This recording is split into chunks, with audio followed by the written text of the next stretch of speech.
Good morning, everybody. I'm just kind of out for a little walk. I've got the lake here.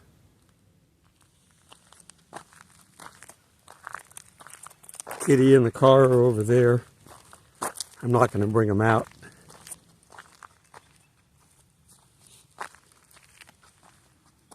What would you do if you knew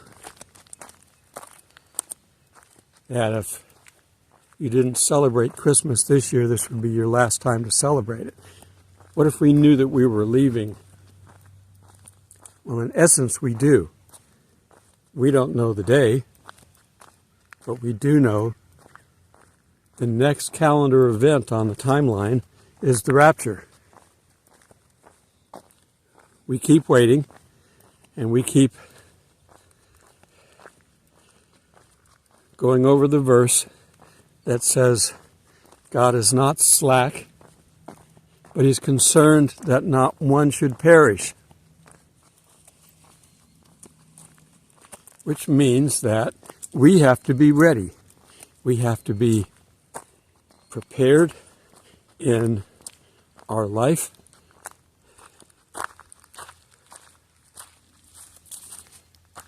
I'm going to come over here and sit so you don't have to watch me bouncing around. There's nobody in the park now. I don't see any critters. It's a little cool, but not bad. So I'm going to sit down over here and finish this.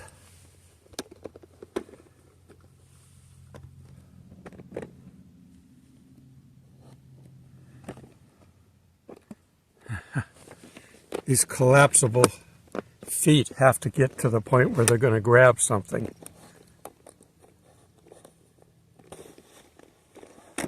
All right, I could have paused it, but why do that?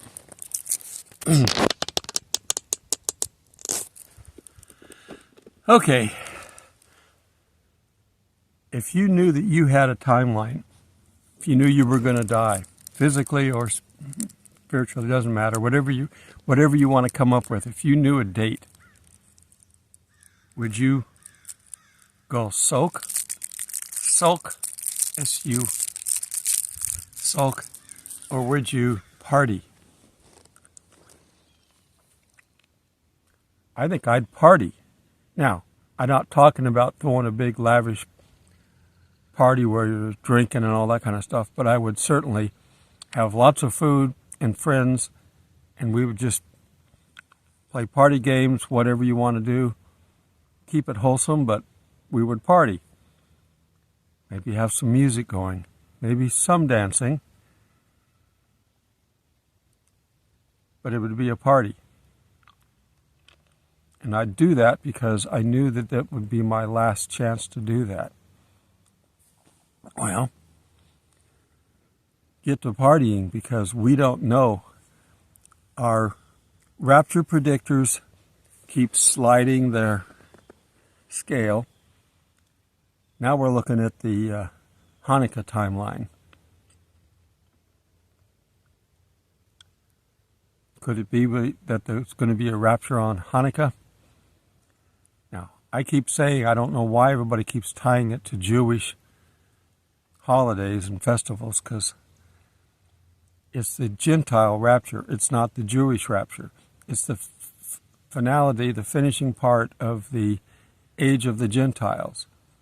And we got the age of the Gentiles because the Jews rejected Jesus. Now, He didn't reject them. They rejected Him, so He invited more people to the party. He's been partying. We have the parable of the wedding feast, which is a party. They even served wine at wedding feasts. That's where Jesus got involved. So they invited people to the wedding feast, and not enough people showed up, so He sent the servants out into the street, find anybody who wants to party and bring them back. And that's where we are here. We're adopted. We get the same benefits as the chosen. We get the blessings of God, which were promised to the chosen, and therefore passed on to us.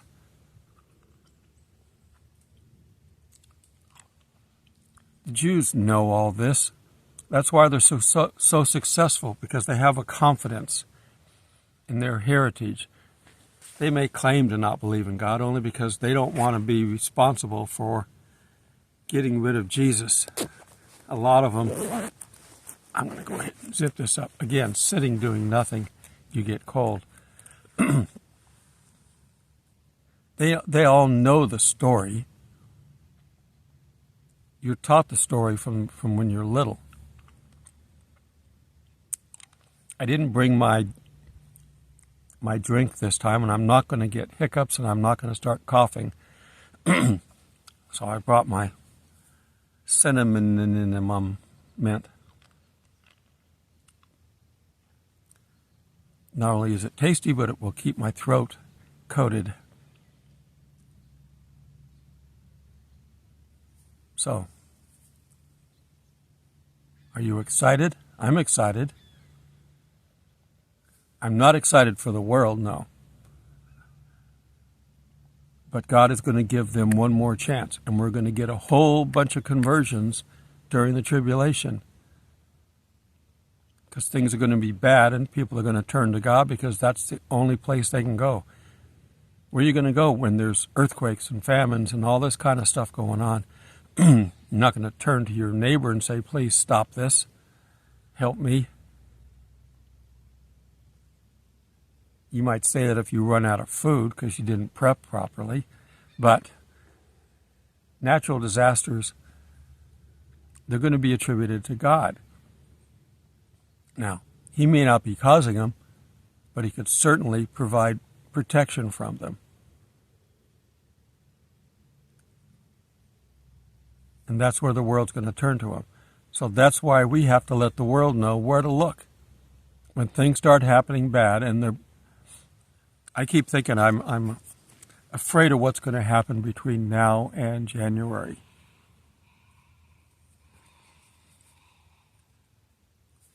We're not completely sure about the drones, and I don't know why it's a secret, but they've come up with one scenario. They're saying that in New Jersey, a drum of low-grade nuclear waste was found missing. How do you find something missing that you're supposed to guard with all fervor? But they had one go missing. Such a sloppy government worker. But our current government is full of them. I hope they get all replaced as quickly as possible. But one went missing. They found it, and it was empty. Who would take nuclear waste, even low-grade stuff, and steal it? Someone who wants to use it and make a dirty bomb. All a dirty bomb is a normal explosive, not a nuclear bomb, just a normal explosive that explodes and scatters radioactive material over a wide area, the area that the bomb would cover. Now, typically that would be like a city block, maybe, but they would put it in some place important, Grand Central Station, the Capitol building, wherever they can get the bomb close to and detonate it, it will make it radioactive. So you do a big public event someplace, in a stadium, and they're looking for this stuff, but that's supposedly what these drones were doing, using radioactive scanners, looking for this radioactive material. So they say. They're not aliens. There may or may not be a foreign country. We've had the problem with the balloons, and we know our government allowed China to spy on us because they didn't do anything about it. They finally shot one balloon down when it had completely crossed the United States and was now out over the ocean, and there was nothing more to gain, so they shot it down. Evil, treasonous thieves. I wish we could bring the firing squad to bear on all these people. Try them, arrest them first, try them, find them guilty, and put them in front of a firing squad. That's what they deserve. We need to teach anybody else in the future that this is not the way to run a government. But it isn't going to happen. So I'm worried that there's still time for something major to happen. So be ready. Have your car gassed up so if you have to leave to go home or if you have to leave to evacuate, you're ready. Have a bug out bag in the car with one change of clothes anyway, some food, first aid kit, basic stuff. Put it in your trunk and just carry it around. It doesn't do any harm. We've all got enough clothes that you can get rid of one set anyway. You know, pack some extra socks and underwear, but one set. Hopefully you can get more where you come from, but where you come from, you can go home and get more, or you can get more where you bug out too. But you need at least one set. If you get radiation fallout on you, go someplace clean and shower, change clothes and shower. Get it off of you. Scrub. Get that lava soap all over the body. I don't care if it hurts. You need to get that out of the pores of your skin. There's other tips on dealing with nuclear fallout. Google it and read up on it. I'm not going to give you the whole source of what to do, but just know that you have to shower. If you're at a home, you seal up the home. You turn off the outside air. Hopefully it won't get too cold inside. If you run a fire in the fireplace, that air is going to go up the fireplace, which is good. But where is it sucking the air in from? You can't have outside air. You need to go to your doors and windows and put plastic over them. Don't have plastic? Plastic bags. Cut them up and put them over it. And then duct tape it. You should have 2 basic staples at your house. Rolls of duct tape. I don't mean you need to have a case or 2 of it, but whatever it takes to do whatever you think you need to do at the house. And WD-40. The old saying in the Navy, if you find something and it's supposed to move and it doesn't, WD-40. If it moves and it's not supposed to, duct tape. We know how to do the basic survival. You need to have whatever it takes if you have to lock down. You can't leave your house. If there's radioactivity falling down, that's going to fall down for at least a week. And then it's going to be on the ground. If it doesn't rain, it's going to stay on the ground. And you don't want to be in that. If you isolate yourself from it, you can survive it. Now, obviously, a nuclear blast, plastic on the door is not going to help. But if the blast is, 20 miles away, it will go up into the atmosphere and fall back down on your house. It won't blow the doors off, but the radiation will come down. These are things you got to worry about. A dirty bomb is the same type of thing. It's not a blast except for maybe where the explosive is used to spread it. But it goes up into the atmosphere and comes back down, or at least up into the air, depending on the size of the bomb. That's a dirty bomb. There are still suitcase nukes out there that are missing, quote unquote. Maybe they know where they're at and they're not saying, but there's some of them that they, especially around the world, where they had these things. It'd be hard to smuggle them into the country traditionally. But with an open border, they just carry all this stuff across, and it's probably already here, waiting for somebody to say go. Now, if I were going to do something like that, I would wait until January, so that there's very little time. If you got time to think about it in the plan, you can adjust your plans. But if it's right up to the wire, you can have something like this go off, create martial law, and postpone it indefinitely. They have the power of 2 parts of the government. the Senate and the presidency. The House could shut off funding. But this money laundering that they did with Ukraine, they've got enough money to pay for anything they want for the next few years.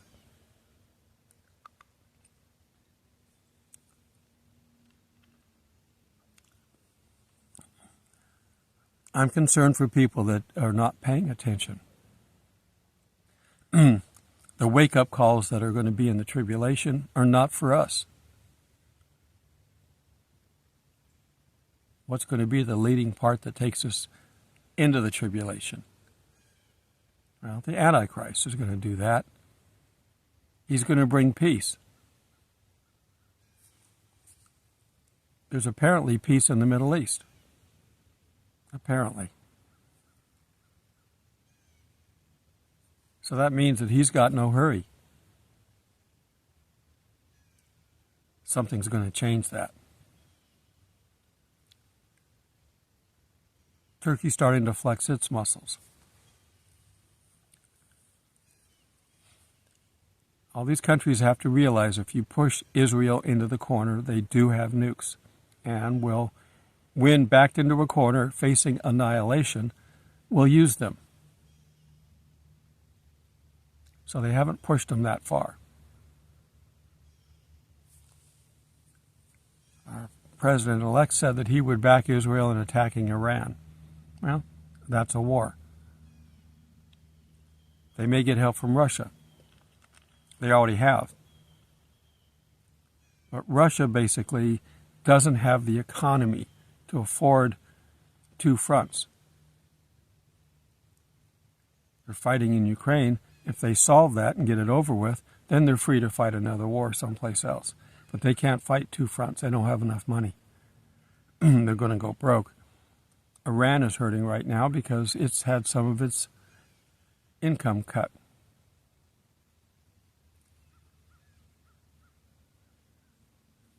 Keep an eye on things.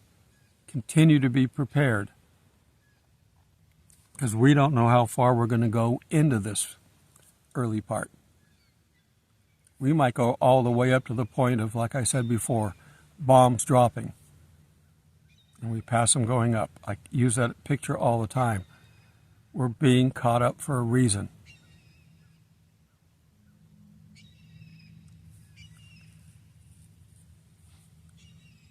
I'm still finding problems with YouTube, so the more you share my videos and keep the word out, the more you pray for this ministry that we can keep the message going, the more I'll be able to do that. The world's fighting back, so I need you to counteract that. We can counteract the devil in our prayers easily. That's why we're the restraining force. So you want to get out of here? Give it all to the Lord to the point where the devil says, I've had it, I can't do anything. I'm going to try to kill them all. That will get God to pick them all up and get them out of here. You want to expedite the rapture? Bring the Spirit of God to bear. All right. I hope you're having a start of a good day. I am recording this in the morning because the weather's relatively nice. I think there's rain coming a little bit. I hear a boat off in the distance. The river's over that way. That way. And there's a peninsula out here that's part of the park that one side of it's on the river. Although the river's way low, boats can travel that. You can't travel the lake behind me. It's not deep enough. Even a kayak keeps hitting the bottom. It's not deep enough.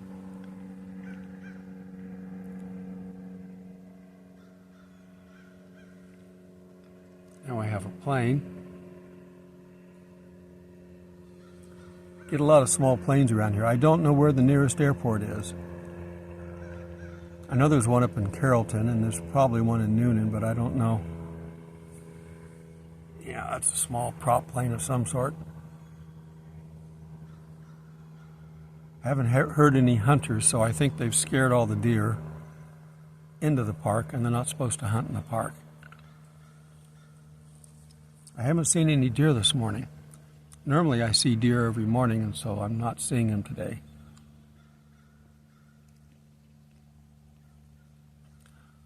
I'll go out and look for them in a little bit. All right. Have a blessed day.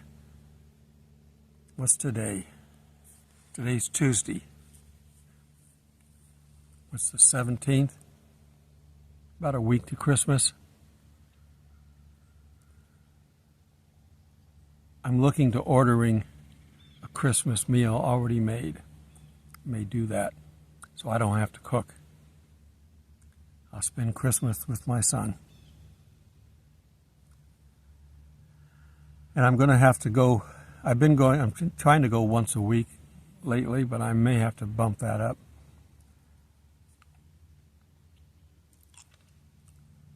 So pray for me on that. All right. Till we meet in the clouds soon. God bless.